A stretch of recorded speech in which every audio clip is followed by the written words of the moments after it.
Ok, ahora sí, vamos a empezar.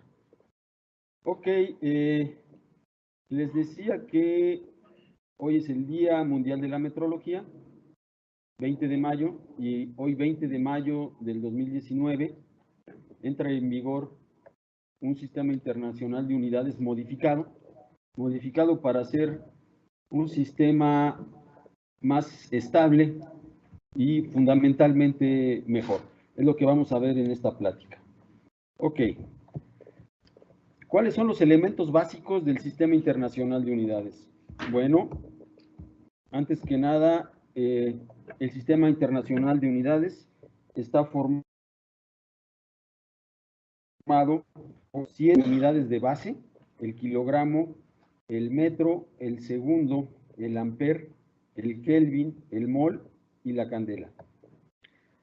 Cada una de estas unidades de base está relacionada con una constante definitoria. Por ejemplo, el kilogramo está relacionado con la constante de Planck, que es H minúscula, etc. El resto de las unidades también están relacionadas con una constante fundamental.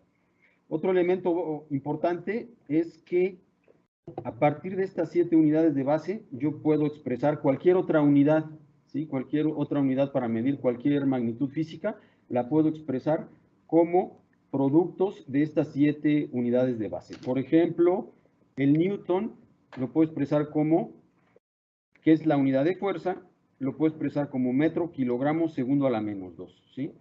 El watt, por ejemplo, lo puedo expresar como metro cuadrado, kilogramo, segundo a la menos 3, etc. Entonces, cualquier unidad derivada la puedo expresar como productos de estas de 7 unidades de base.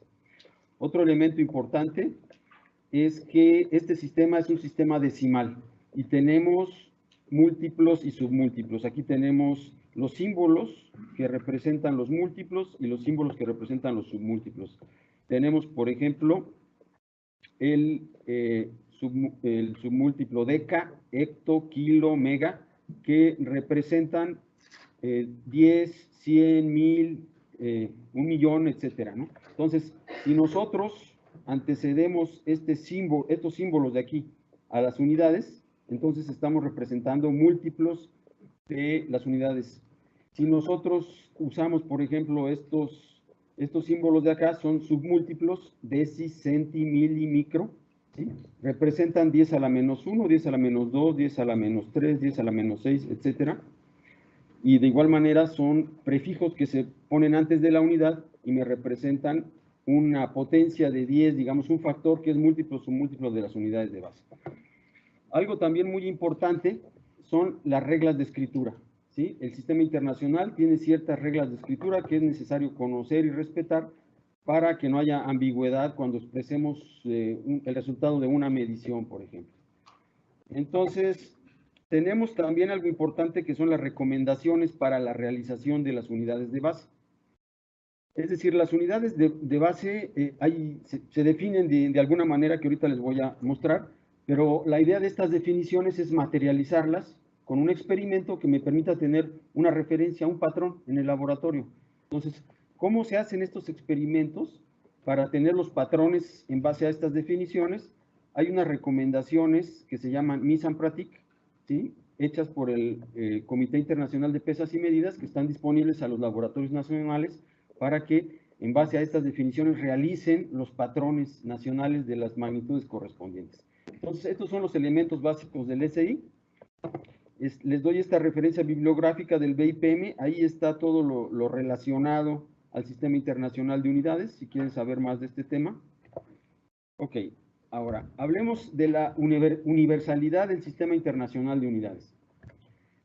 Como humanidad no hemos sido capaces de tener un solo idioma ni una sola moneda, pero el Sistema Internacional de Unidades es el sistema oficial prácticamente en todo el mundo. Solamente en 3 países no es el sistema oficial de unidades de medida. En el resto del mundo es el sistema oficial. Ahora, hablemos de las unidades de medida. Cuando nosotros hacemos una medición, por ejemplo, aquí he puesto como mensurando, es decir, la magnitud que queremos medir en este caso, es la altura de una persona, L mayúscula, ¿sí?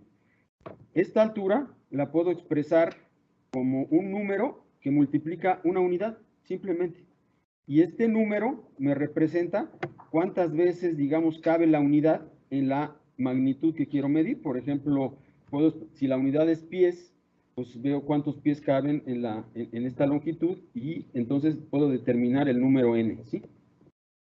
Aquí he puesto varias de las unidades que se han usado en mediciones de longitud.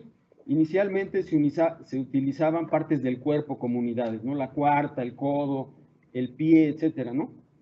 Pero resulta que eran unidades locales que eran válidas solo en alguna región, pero resulta que a lo mejor algún rey calzaba del 8 y el rey vecino calzaba del 10, entonces pues ya no eran muy compatibles las unidades de esa manera, ¿no? Eran locales. Luego se desarrollaron artefactos. Se dijo, bueno, vamos a desarrollar un metro que yo pueda utilizar y que sea válido en todo el mundo. Entonces se desarrolló el metro de platino iridio, que se mantuvo en París muchos años y que por mucho tiempo fue la referencia de lo que era un metro, el patrón internacional del metro. Sin embargo, tenía algunos problemas. El principal problema pues, es que era una sola referencia para todo el mundo, entonces no era posible tenerlo en diferentes lugares, en diferentes países, ¿sí? Era solamente uno.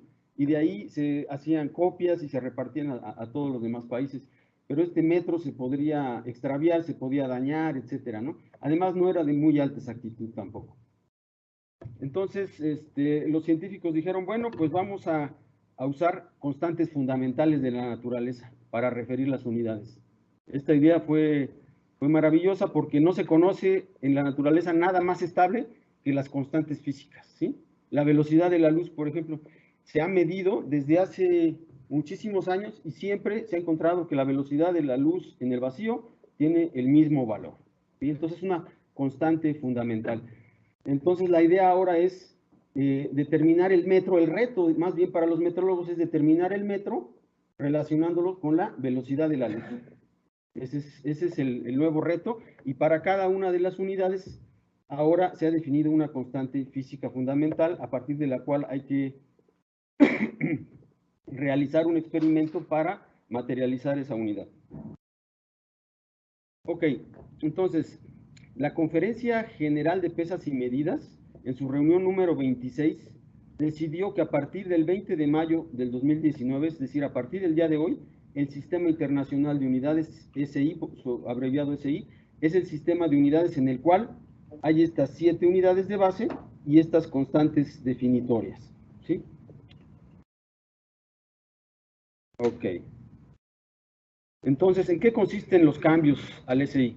Bueno, aquí tengo una tabla donde tengo aquí el nombre de la unidad de base, el símbolo y la constante física definitoria, ¿sí? Para realizar el segundo, se fijó el valor de la frecuencia de transición hiperfina del estado base no perturbado del átomo de cesio 133. Este valor se fijó en 1967 y sigue siendo válido, digamos, ¿no? Entonces, esta definición del segundo realmente no cambia fundamentalmente, cambia solamente un poco la redacción.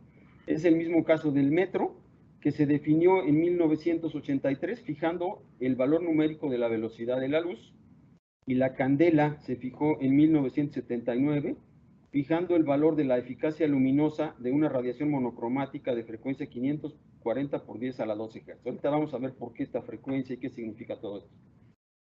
Entonces, estas 3 unidades, pues ya se habían fijado y se habían referido a estas 3 constantes físicas fundamentales. Entonces, en el nuevo sistema internacional de unidades, estas 3 solamente cambia un poco la redacción de la definición, pero básicamente es lo mismo que ya se tenía. El cambio fuerte viene en las otras 4 unidades de base. El kilogramo ahora se va a definir fijando el valor de la constante de Planck H minúscula. El ampere se va a definir fijando la carga elemental E. El Kelvin se va a definir fijando el valor de la constante de Boltzmann y el mol se va a definir fijando el valor de la constante de Avogadro. Entonces, estas 4 sí cambian radicalmente, ¿no? Ahora vamos a hablar del metro, el segundo y la candela, que son las unidades que básicamente no cambian.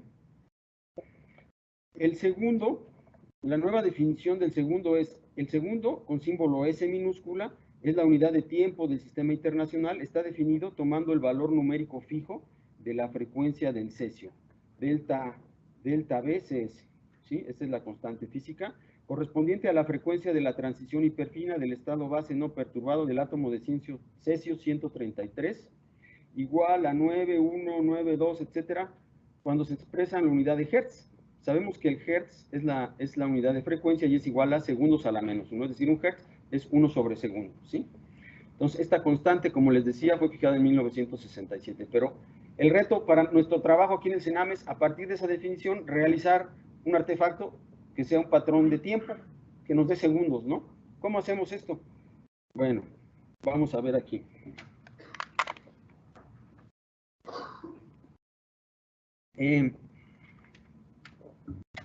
Cuando tenemos, recuerden este modelo atómico, llamado modelo atómico de Bohr, que aprendimos en la secundaria o en la prepa, nos dice que cualquier átomo tiene un núcleo formado de protones y neutrones y tiene cargas eléctricas negativas, que son los electrones, que se mueven en trayectorias alrededor del núcleo.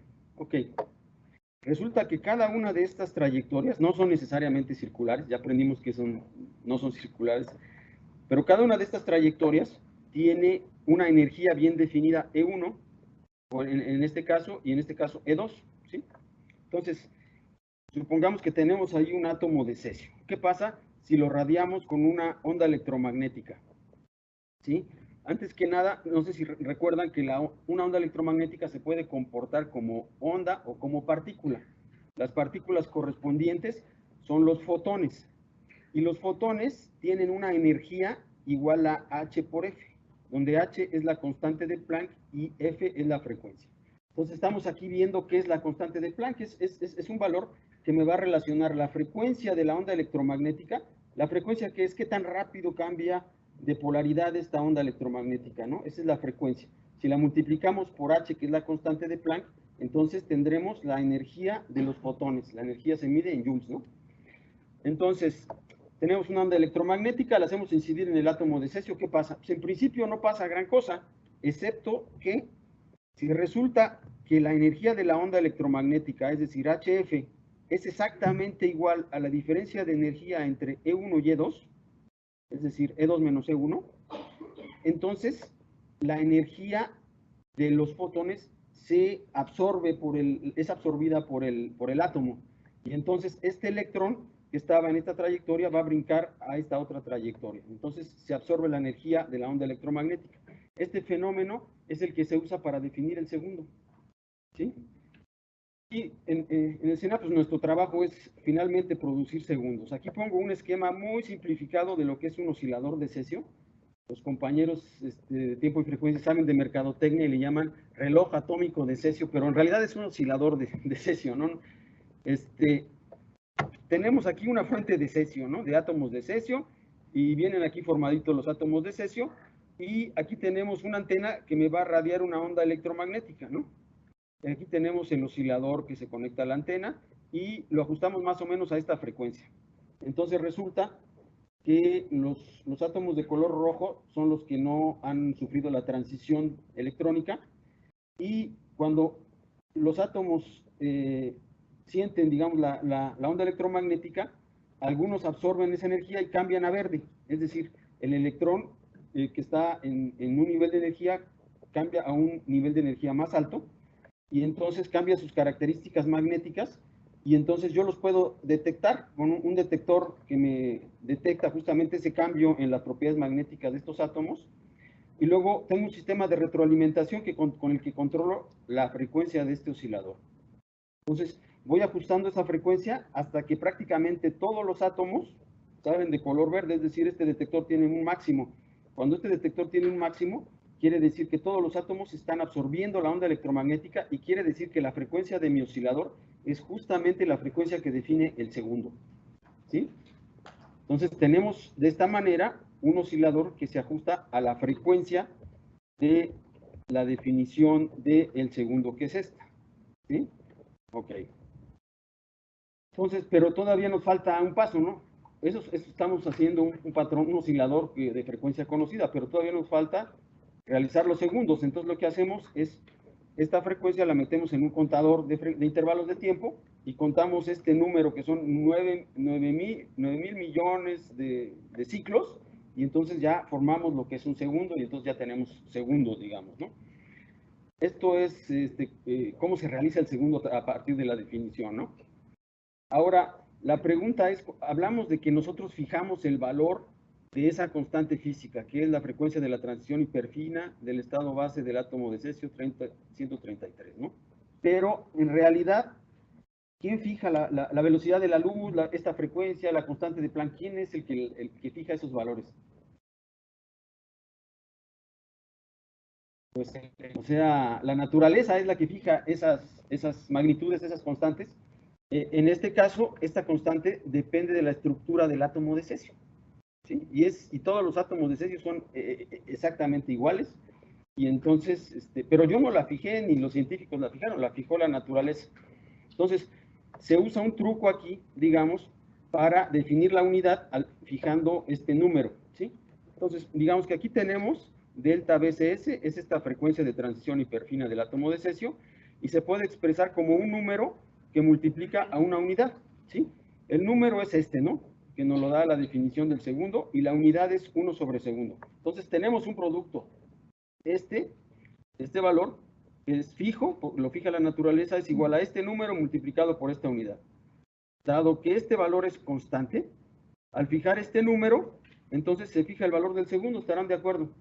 Tengo una multiplicación, fijo uno de los factores, entonces el otro me queda automáticamente fijo. Entonces, así es como nosotros digamos que lo que hacemos realmente es fijar el valor numérico de esta constante física, ¿no? Pero si yo este número lo cambiara, si yo este número lo incrementara, entonces el segundo se me haría un poco más corto, ¿sí? O si lo decrementara, el segundo se me haría un poco más largo, ¿sí? Entonces, al fijar este número, fijo el segundo. Eso es lo que hago con esto de cuando se dice que fijo el valor de las constantes físicas. En realidad no lo fijo, eso ya está fijo, la naturaleza lo fija, ¿sí? Ok. Vamos a seguir. Ahora vamos a hablar del metro. La constante fijada en 1983 es la velocidad de la luz. Entonces, la nueva definición dice: el metro, símbolo M, es la unidad de longitud del SI, está definido tomando el valor numérico de la velocidad de la luz en el espacio vacío C, igual a prácticamente 3 por 10 a la 8 metros, cuando se expresa en metros sobre segundo, ¿no? Entonces, esta definición finalmente lo único que hace es definir el valor de la velocidad de la luz, no fijarlo.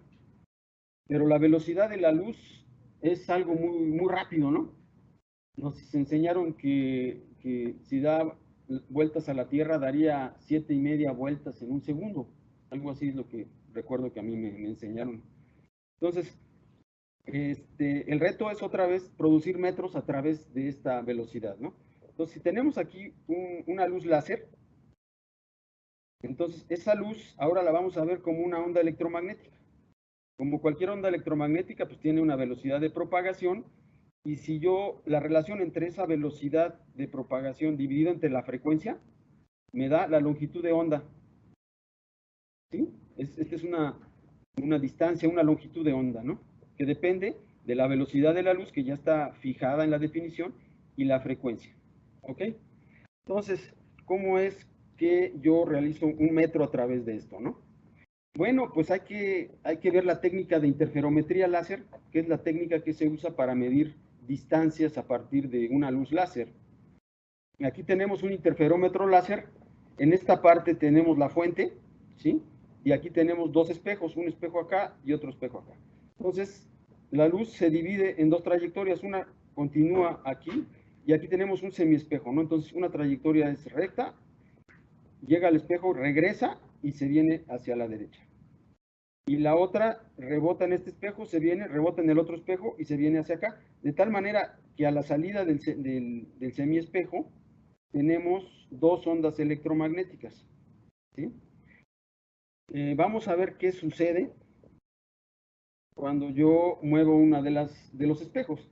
Otra vez aquí es un diagrama de la imagen anterior, esta es la fuente láser. Este es un espejo, este es el otro espejo, el semiespejo, y aquí a la salida se suman las dos ondas electromagnéticas. Tengo la roja, que es constante, porque viene de este espejo y ese no lo muevo, pero vamos a ver qué pasa si yo muevo este espejo un poquito, ¿sí? Fíjense en el espejo, perdón, fíjense en este espejo, entonces, ¿qué pasa? Yo lo estoy moviendo, ¿sí?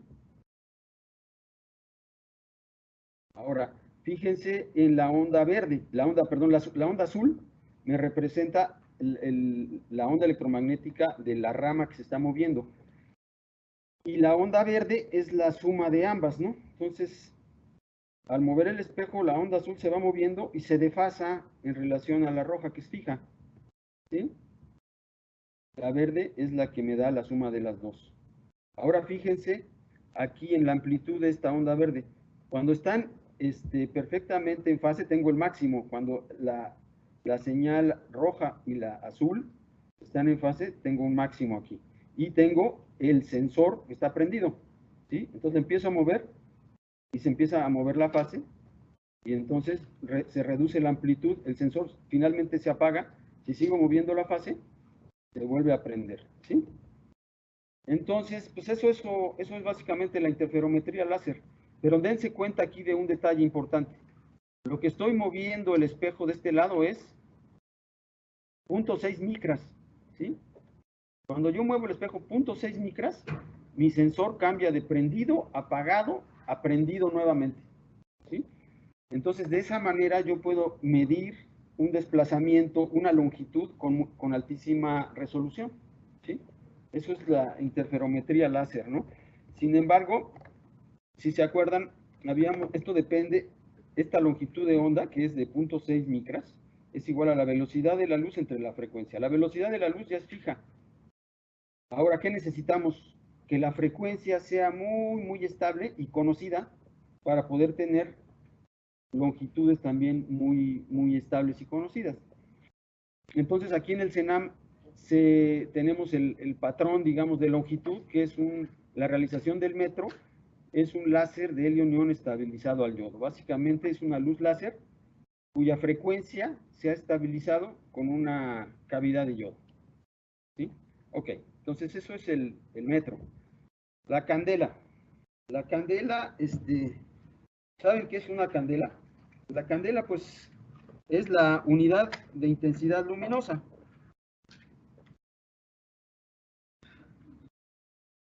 Básicamente, es la intensidad luminosa que corresponde básicamente a una vela. ¿Sí? Esa es la intensidad aproximadamente de lo que es una candela, ¿sí? Para que tengan un sentido práctico, ¿no? Y vamos a leer la definición. La candela, símbolo CD, es la unidad de intensidad luminosa en una dirección dada. Es definida tomando el valor numérico fijo de la eficacia luminosa de una radiación monocromática de frecuencia 540 por 10 a la 12 Hz. KCD es el símbolo de esta constante, y que es igual a 683 cuando se expresa en lumen sobre watt, o que es lo que es igual a candela por radian sobre watt, ¿no? Ok, entonces esa es la definición de la candela. Ahora, en el laboratorio, ¿cómo es que nosotros realizamos una candela? Bueno, lo que se usa es un radiómetro de sustitución. Ese radiómetro básicamente está formado por una capa absorbente, por un elemento calefactor y un sensor de temperatura.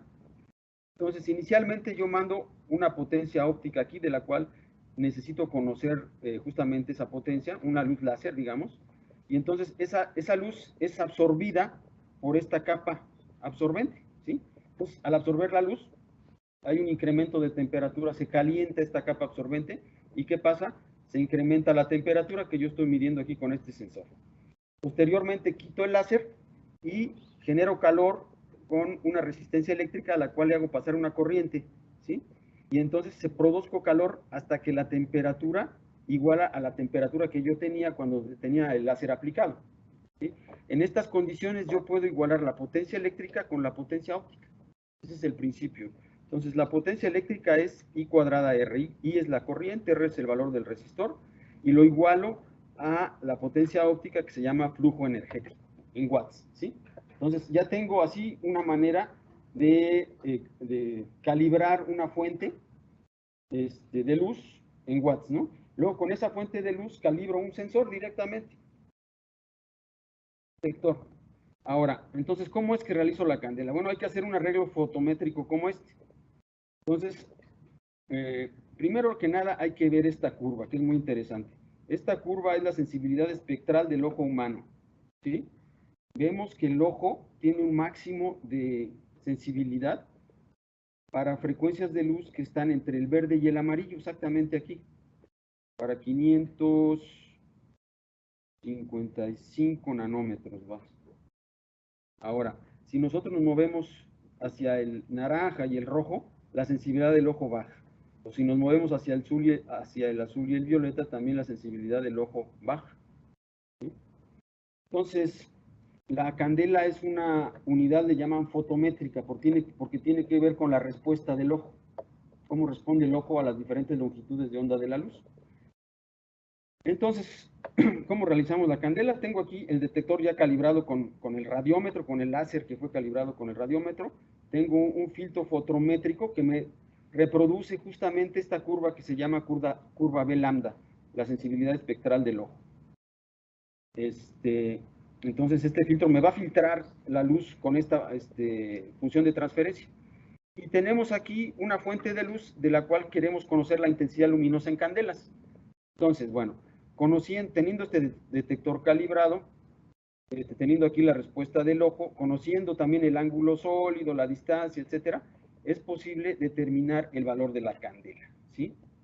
Ahora, la constante que se fija al definir la candela es esta, 683 candelas por radian sobre watt a la menos 1, para una frecuencia de 540 por 10 a la 12 Hz, ¿no? Ese es el valor que se fija aquí en la definición de la candela, es este valor. Y ese valor es justamente esta línea que está aquí, que corresponde al máximo de la respuesta del ojo. Entonces, fijo ese valor que le llamo la eficacia luminosa de esta radiación monocromática, y con eso ya tengo todo el esquema completo para determinar la intensidad luminosa de una fuente. Ok. Ahora, veamos, esas fueron las tres unidades que no cambian, digamos, que ya se tenían definidas las constantes desde hace tiempo y que no cambian, pero yo les quise mostrar cómo las realizamos aquí en el CENAM. En el CENAM, en realidad, me faltó mencionarles, aquí en la candela, nosotros usamos un radiómetro criogénico, que es este mismo radiómetro de sustitución, un poco más sofisticado, etcétera, ¿no? Ahora, vamos a hablar de las 4 unidades que sí cambian radicalmente, que es el kilogramo, el amper, el kelvin y el mol, ¿sí? Ok. Primero que nada, veamos esta gráfica. Hasta el día de ayer, el kilogramo estaba definido como la masa del prototipo internacional del kilogramo, que es un cilindro de platino iridio, ¿no? Que se mantiene en el Buró Internacional de Pesas y Medidas. Y es era la referencia de masa a nivel mundial. Resulta que estas masas se sacaban copias de estas masas y se repartían a los diferentes países para que tuvieran un patrón nacional de masa y se comparaban entre ellas cada cierto tiempo. Aquí tenemos los resultados de las comparaciones de las masas. Aquí está el cambio de masa en microgramos y las diferentes mediciones que se hicieron en las comparaciones 1946, 91, 2014. ¿Y qué es lo que observamos? Que las diferencias pues están aumentando, las diferencias entre las copias y el prototipo internacional, y diferencias entre esas mismas copias están aumentando con el tiempo. Es decir, tenemos un patrón que no es estable, ¿no? Bueno, fue estable mucho tiempo y fue un excelente patrón por muchos años, pero como se fueron desarrollando las técnicas de medición de masa, se fueron desarrollando comparadores de masa, es decir, balanzas cada vez más sensibles, ¿sí? Hasta que llegó un momento en que se detectó pues, que este kilogramo ya estaba cambiando. Entonces, ¿qué es necesario? Cambiar ahora esta definición. Ok. Otra cuestión que motivó fuertemente los cambios al sistema internacional de unidades es la aparición de los efectos eléctricos cuánticos, que cambiaron radicalmente la metrología eléctrica. El tuneleo individual de electrones, descubierto en 1951, ahora sirve para definir el amper, ¿sí? El efecto Josephson, descubierto por Brian Josephson en 1962, es el efecto que se utiliza para realizar la unidad del volt. Y el efecto Hall cuántico, descubierto en 1980 por Klaus von Klitzing, es el efecto que se utiliza para realizar la unidad del ohm. Ahora, estos patrones cuánticos son patrones sumamente repetibles y están basados en física cuántica, es decir, vamos a ver que pueden ser muy estables y muy reproducibles, pero tienen un pequeño problema que vamos a ver a continuación. Aquí les muestro lo que es un transistor de tuneleo individual de electrones. Es un transistor parecido a un transistor de efecto de campo que tiene drenaje, fuente, compuerta, una isla, etcétera, ¿no? Entonces, si yo realizo este experimento, este transistor tiene una... Y además, para que funcione, necesita estar a temperaturas cercanas al cero absoluto, abajo de 1 Kelvin, ¿sí? Muy, muy bajas. Entonces, yo puedo manejar las polarizaciones de la compuerta y la fuente y hacer pasar un electrón de la fuente a la isla y un electrón de la isla al drenaje, de manera muy ordenada, pasar un electrón por electrón, ¿sí? Entonces, si yo fijo la carga de la elemental, ¿sí? Es decir, la carga E, y yo lo multiplico por la frecuencia de esta transición de electrón por electrón, entonces yo tengo un patrón de corriente, I va a ser igual a E, la carga elemental multiplicada por la frecuencia, ¿sí? Entonces, al fijar el valor de E y medir F se puede medir con alta exactitud, entonces se puede realizar el ampere. Ok. Ahora veamos el efecto Josephson. Cuando se tienen dos materiales superconductores, ¿quién recuerda qué es un material superconductor? Un material superconductor es un material que cuando se enfría, de repente su resistencia eléctrica se hace cero y ya no hay oposición al paso de la corriente. Entonces, esos son los materiales superconductores. Para que se hagan superconductores hay que enfriarlos a muy bajas temperaturas, entonces es necesario usar helio líquido. El helio líquido, en estado líquido, se encuentra a aproximadamente 4 Kelvin.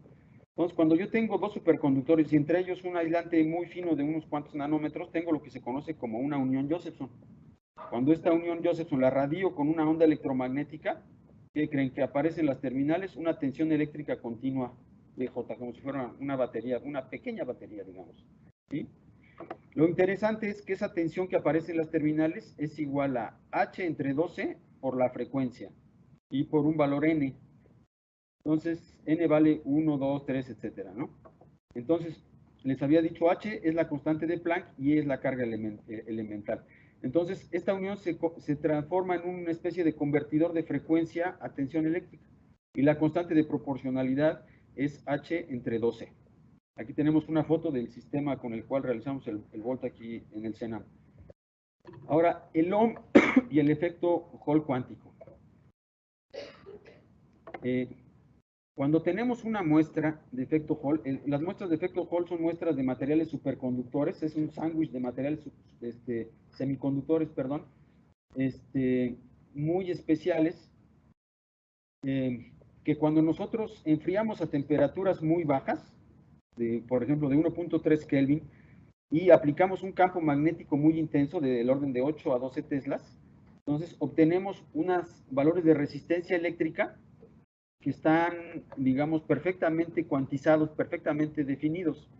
El valor de la resistencia eléctrica que obtenemos se puede determinar como H entre I E cuadrada, donde H es la constante de Planck y E es la carga elemental. Otra vez aparecen en esta ecuación H y E, constante de Planck y carga elemental.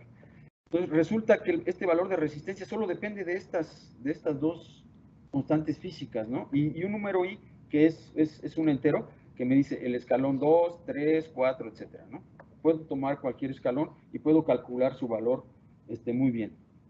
Entonces, tenemos entonces las tres unidades de base, el ampere, el volt y el ohm, que se definen con experimentos cuánticos en los cuales aparecen dos constantes. La constante de Planck H y la carga elemental en los tres casos, ¿no? Entonces resulta que estos experimentos son muy reproducibles y Sin embargo, la principal fuente de incertidumbre en estos experimentos es el valor de E y de H. ¿Sí?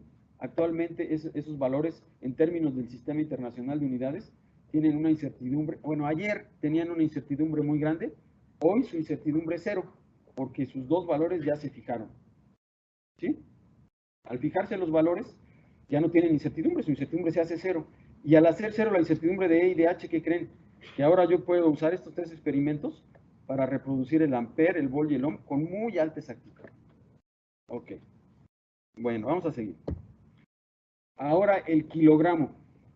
Este es el más difícil de explicar, porque no es tan fácil explicar cómo es de que el kilogramo se relaciona con la constante de Planck. Entonces, la nueva definición dice, el kilogramo, símbolo K minúscula G, es la unidad de masa del sistema internacional y es definido tomando el valor numérico fijado de la constante de Planck igual a 6.626 por 10 a la menos 34 cuando se expresa en joules por segundo. ¿Sí? Entonces, vamos a cambiar el kilogramo que antes era un cilindro de platino iridio, ahora por una balanza electrostática. Vamos a ver cómo funciona esta balanza. Esta balanza se llama balanza de Kibble en honor a su inventor. Ahora, es una balanza de brazos. Aquí en este brazo tenemos aquí marcadas dos fuerzas. Una fuerza que se debe al kilogramo que hemos puesto aquí, una masa, digamos, y la fuerza que se produce en la dirección del centro de la Tierra es igual a la masa multiplicada por la aceleración de la gravedad. mg es esta fuerza. ¿Sí? Y lo que vamos a hacer es generar una fuerza de origen eléctrico justamente en la dirección contraria, de tal manera que nosotros podamos equilibrar esta balanza. Esta fuerza de origen eléctrico, ¿cómo la generamos? Tenemos un imán que tiene un campo magnético radial y tenemos una bobina que tiene muchas vueltas. ¿Sí? Cuando hacemos pasar una corriente eléctrica por esta bobina, ¿qué pasa? Se genera esta fuerza en esta dirección, si está bien alineado todo, ¿no?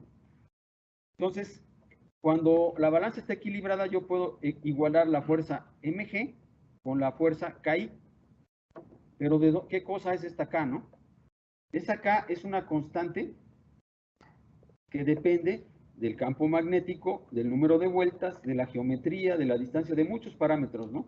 Entonces, la genialidad de Brian Kibble fue desarrollar un método justamente para determinar esa K. Entonces, ¿cómo determinamos esa K? Pues lo que hacemos es quitar el kilogramo y entonces mover la bobina a velocidad constante dentro del campo magnético. Al hacer eso, ¿qué es lo que va a pasar? Se genera aquí, se induce una tensión eléctrica B mayúscula. ¿Sí? Entonces resulta que si nosotros dividimos esa tensión inducida entre la velocidad de la bobina, tenemos el valor de la constante que andamos buscando K. ¿Sí? Entonces, si este valor de K lo sustituimos en la ecuación, en esta ecuación anterior, entonces llegamos a esto. A mg sobre I es igual a la tensión entre V. ¿Sí? Entonces, ahora, si nosotros medimos la corriente eléctrica y la tensión eléctrica inducida utilizando los patrones cuánticos, entonces habría que sustituir aquí, en vez de poner B, habría que poner BJ, que es la tensión del efecto Josephson, H entre 2C por la frecuencia, ¿no? Y la corriente la vamos a medir haciendo pasar esa corriente por un resistor y midiendo la tensión que cae en el resistor. Entonces, la corriente sería igual a BJ, la tensión Josephson, entre la resistencia del efecto Hall, ¿sí? Entonces, haciendo estas sustituciones de estas dos, esta ecuación y esta ecuación en esta, llegamos a que la masa puede ser definida en función de la constante de Planck. Si hacemos las cuentas, la carga del electrón desaparece de esa relación, queda arriba y abajo y se puede anular. Entonces nos queda que la masa es igual a la constante de Planck multiplicada por una frecuencia por la aceleración de la gravedad entre la velocidad. Entonces, ahora la masa va a tener trazabilidad ¿a qué? A mediciones de frecuencia, de la aceleración de la gravedad, de velocidad y de mediciones eléctricas. ¿Ok? Entonces, aquí tengo dos fotos donde de las balanzas de Keeble. Esta es la de Estados Unidos y esta es la de Canadá. Ok, ahora, hay otra manera también de realizar esta definición del kilogramo, que es a través de una esfera de silicio, ¿sí? En el año 2004 inició un proyecto multinacional para medir la constante de Avogadro. ¿Qué es la constante de Avogadro? La constante de Avogadro es un número que me relaciona, yo puedo decirlo, que es un número que me relaciona las masas atómicas con las masas macroscópicas, digamos, con el kilogramo, ¿sí? Sabemos que en un mol de hidrógeno hay 6 por 10 a la 23 átomos, digamos, ¿sí? Es decir, esa es la constante de Avogadro, ¿sí? Entonces, para determinar la constante de Avogadro, básicamente se hizo una esfera casi perfecta de silicio, ¿sí? Y el reto fue determinar el número de átomos de esa esfera de silicio. Para eso se hicieron mediciones del volumen de la esfera, de la masa de la esfera, la masa molar, el parámetro reticular, etcétera, y se logró determinar el valor de Na, ¿sí?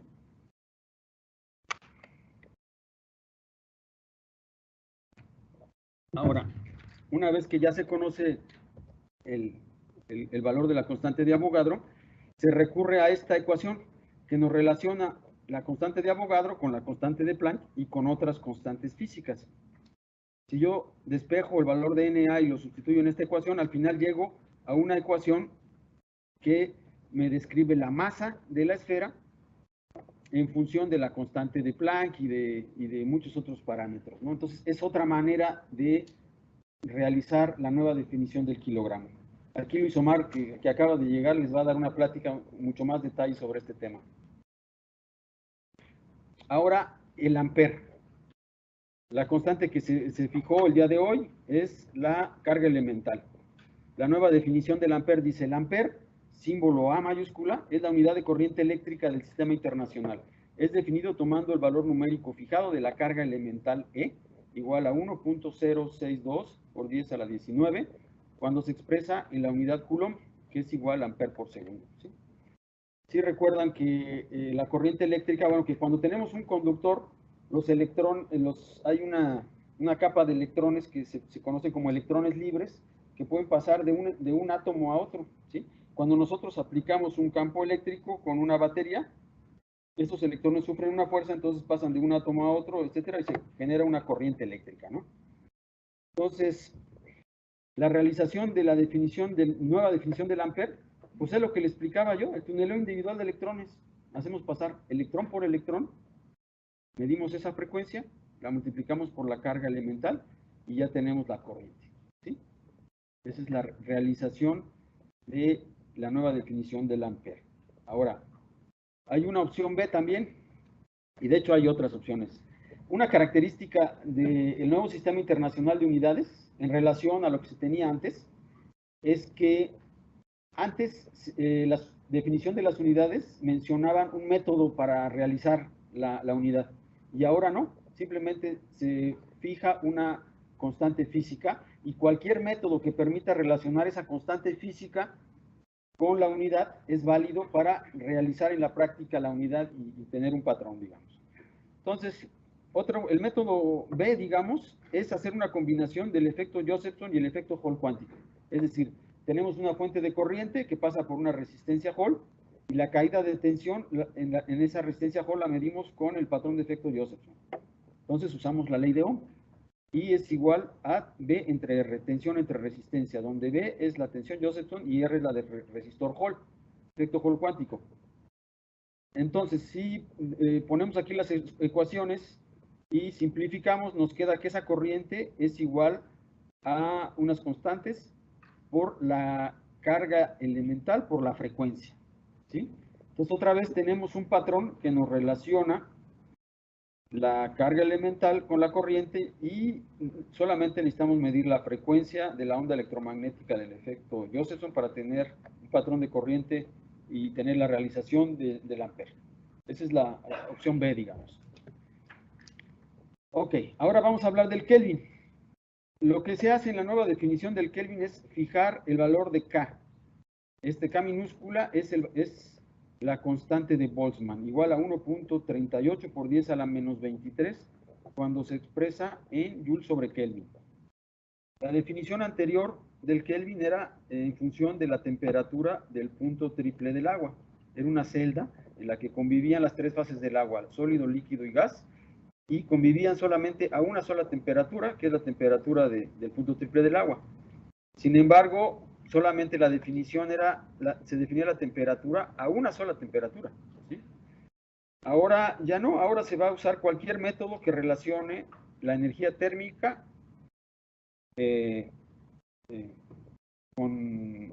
digamos, cualquier método en el cual se pueda determinar la energía térmica nos va a servir para determinar la temperatura. Vemos aquí, he puesto aquí la escala Kelvin, Celsius, ¿sí? Vemos que originalmente se definió el 0 Celsius cuando el punto de solidificación del agua, y en el punto de ebullición del agua se le asignó 100, es decir, entre el punto de solidificación y el de ebullición del agua se dividió entre 100 y eso fue lo que se definió como 1 grado Celsius, ¿no? Resulta que Lord Kelvin, un famoso científico, descubrió que la temperatura tenía un límite inferior, es decir, no podemos ir más abajo de cierta temperatura y esa temperatura es el cero absoluto. Y a esa temperatura le asignó 0 Kelvin. Y el tamaño del Kelvin lo hizo igual al tamaño del grado Celsius, ¿sí? De tal manera que la escala Kelvin es la misma que la Celsius, solamente con un corrimiento de 273.15. 273.15 Kelvin corresponden al 0 Celsius, ¿sí? Es la misma escala pero corrida. Entonces, ahora, ¿cómo le hacemos para medir temperatura? Veamos primero qué es la energía térmica. La energía térmica es la energía que proviene del movimiento de átomos y moléculas en una muestra, digamos, ¿sí? Es decir, la energía cinética, que puede ser de traslación, de rotación, de vibración, etcétera, ¿no? Entonces, si nosotros podemos medir esa energía térmica, que es igual a KT, simplemente es la medición que hagamos de esa energía en joules, la dividimos entre K y podemos obtener la temperatura absoluta. Ese es el nuevo método. El método que se usa es una cavidad resonante. Esa cavidad resonante se pone a la temperatura que queremos medir y se hace pasar una onda acústica dentro de la cavidad, ¿no? Se va variando la frecuencia. Sabemos que la longitud de onda es igual a la velocidad del sonido entre la frecuencia. Controlamos la frecuencia y cuando la longitud de onda corresponde a las dimensiones de la cavidad, tenemos un pico en el coeficiente de transmisión, digamos, de esa cavidad, la función de transferencia. Entonces, si nosotros conocemos la velocidad o medimos la velocidad del sonido por este medio usando esta cavidad, nosotros podemos determinar la energía térmica con esta ecuación. Determinando la energía térmica, nosotros podemos encontrar la temperatura dividiendo esa energía térmica entre la constante de Boltzmann, ¿sí? Así es como se va a hacer ahora el Kelvin. Y hay muchos métodos que se pueden usar para determinar esta temperatura. Ahora vamos con el mol. La nueva definición dice, el mol, símbolo mol, es la unidad de cantidad de sustancia del SI. Un mol contiene exactamente 6.022 por 10 a la 23 entidades elementales. Este número es el valor numérico fijado de la constante de Avogadro Na, cuando se expresa en la unidad mol a la menos 1 y es llamado constante de Avogadro. La cantidad de sustancia, símbolo N minúscula, de un sistema es una medida del número de entidades elementales especificadas. Una entidad elemental puede ser un átomo, una molécula, un ion, un electrón o cualquier otra partícula o grupo especificado de partículas. Entonces, mol es entonces la unidad de cantidad de sustancia, la que me mide cuántas entidades elementales hay en una muestra, cuántos átomos, cuántos iones, cuántas moléculas hay en una muestra, ¿no? Entonces, ya vimos cómo se midió la constante de Avogadro Na. Entonces, ¿cómo realizamos el mol? De hecho, la manera de realizar el mol que tiene la menor incertidumbre es justamente el método de la esfera de silicio, ¿sí? Sin embargo, ese método es accesible solamente a muy pocos laboratorios, es complejo. Entonces, el método que usamos en el laboratorio, el método gravimétrico por pesada, pues sigue siendo válido, ¿sí? Es decir, nosotros lo que hacemos es la cantidad de sustancia es igual a la masa de la muestra dividida entre la masa atómica relativa o masa molar multiplicada por la constante de masa molar, que es básicamente 0.001 kilogramos por mol, ¿no? O sea, básicamente sabemos que si yo quiero una mol de carbono, lo que tengo que poner en la báscula es el peso molecular, digamos. ¿Cuánto es el peso del carbono? El peso son 12 gramos, ¿no? ¿Sí? Una mol de carbono pesa 12 gramos. Entonces, si yo agarro una báscula y pongo 12 gramos, pues aquí tengo una mol de carbono. ¿Cuál es? ¿Dónde está la cámara? ¿Aquí? Aquí lo que tengo es una mol de carbono, o sea, son 12 gramos de carbono, ¿sí? En el caso del agua, ¿cuánto pesa una mol? Entonces, ¿cuántas entidades elementales tengo aquí? Tengo 6.022.14076 por 10 a la 23 átomos de carbono. Bueno, si fuera exacto, una mol exacto, ¿no? Claro que no es muy exacto. Pero, ahora, si quiero hacer una mol de agua, ¿cuánto tengo yo que pesar? 18, exactamente. Sí, porque el peso del oxígeno son 8, más 2 hidrógenos, tenemos 18. Los 18 gramos de agua me hacen una mol de agua. Esto es una mol de agua, ¿sí? Entonces, el método de pesada sigue siendo válido y es el más utilizado en los laboratorios para el mol. Ok. Entonces, ya casi para terminar, ¿cuáles son las consecuencias entonces de las redefiniciones del sistema internacional? Primero, que se asegura la estabilidad del sistema internacional a largo plazo al definir las unidades de base, fijando el valor numérico de constantes físicas, ¿sí?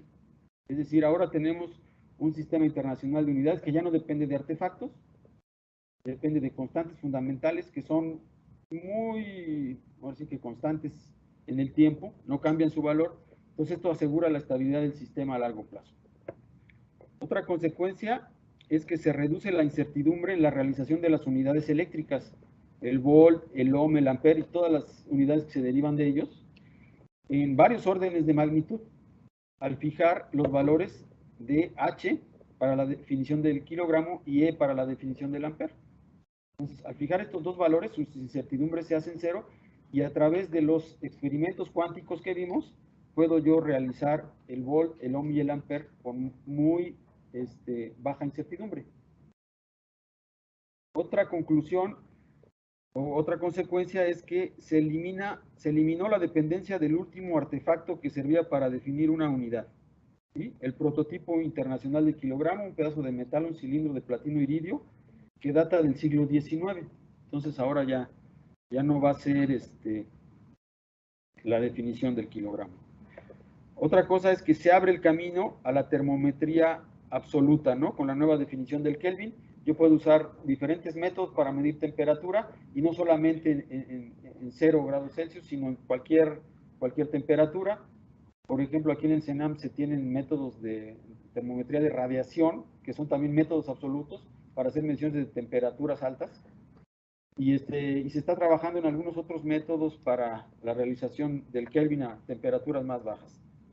Otra consecuencia es que se elimina la dependencia que tenía el mol del kilogramo, ¿sí? Si recuerdan, la definición anterior del mol era que tienen un mol de sustancia cuando tienen un cierto número de entidades igual a los átomos que hay en 12 gramos de carbono 12, ¿no? Entonces el hecho de meter ahí los gramos, ¿sí? Es decir, una unidad de masa en la definición del mol, como que creaba cierta confusión. Entonces ahora en la definición actual, pues ya no se mete lo que es el kilogramo, son magnitudes diferentes, ¿no? Masa, pues es que tanto atrae la gravedad un cuerpo, digamos, una medida de esa fuerza de atracción de la gravedad. y cantidad de sustancia, pues es el número de entidades que tiene una muestra, ¿no? De entidades elementales medidas en la unidad que es el mol. Entonces ya se elimina la dependencia que tenía el mol del kilogramo. Y la última es que no se preocupen, las mediciones de mediana y baja exactitud no se verán afectadas. No será necesario recalibrar los instrumentos ni nada. Todas estas afectaciones solamente es a nivel de la realización de las unidades, experimentos propios de los laboratorios nacionales de metrología. ¿Ok? Pues no sé si hay tiempo para preguntas. Un par de preguntas, sí. Sí, claro. ¿Hay algunas preguntas?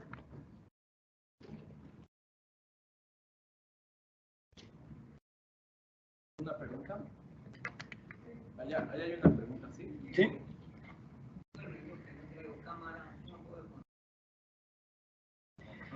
Sí,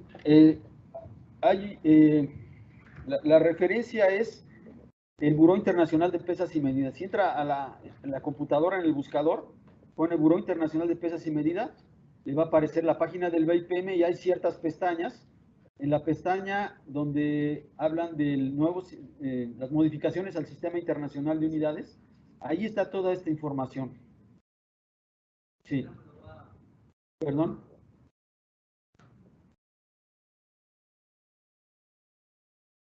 No escuché la pregunta. ¿Podría repetirla, de favor? Me dijo que yo entre al buró. Entra a la página web del Buró Internacional de Pesas y Medidas y ahí hay mucha información sobre este tema. Ah, perfecto. Sí. Si yo les puedo servir de algo, pues ahí están mis datos, ¿no? Sí. Sí. ¿Alguna otra pregunta? ¿Alguna? ¿CENAM ya tiene toda la metodología y todos los equipos para reproducir estas nuevas 4 unidades o en qué fecha lo tendrían? Excelente pregunta. Y eso me da pie, ya había... La directora de la EMA. La directora... ¿Qué esperaba?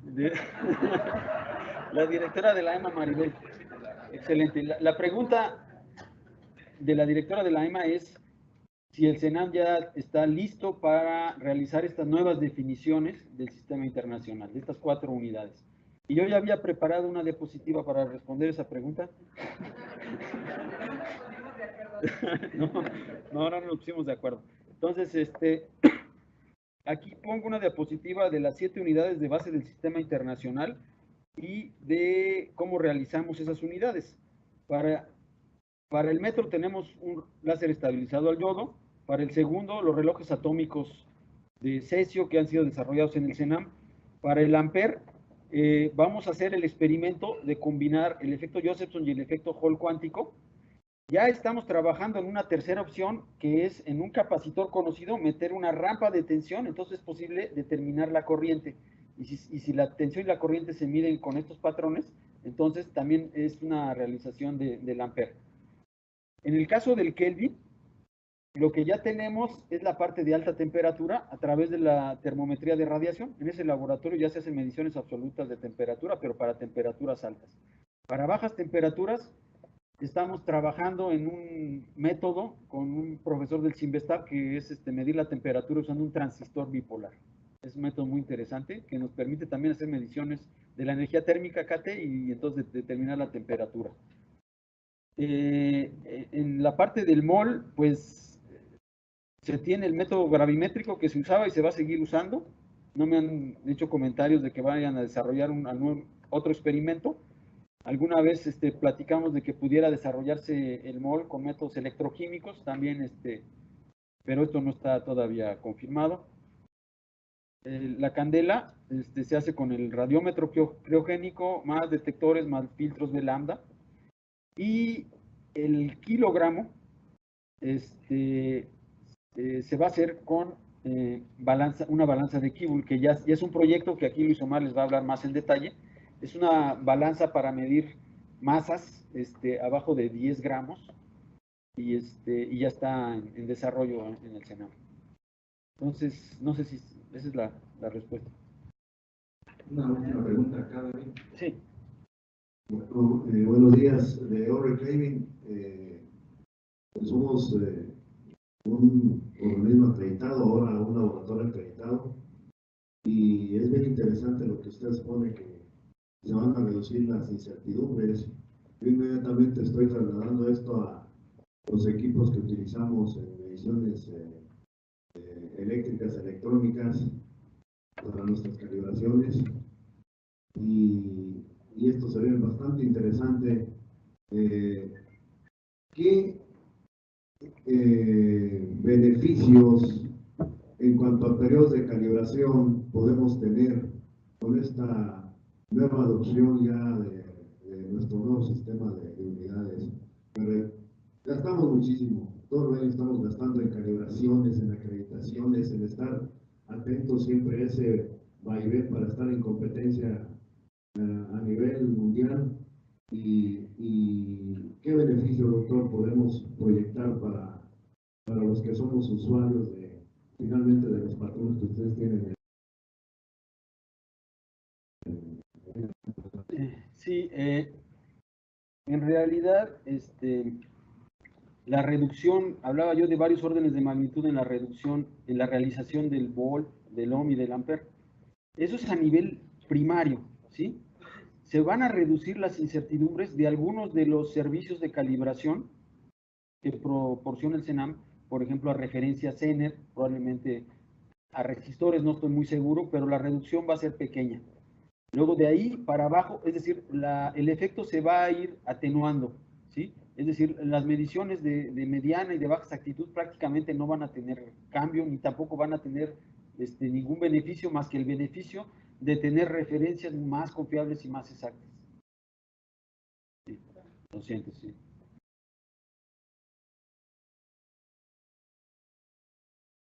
Pues agradecemos la participación del doctor David Avilés, a quien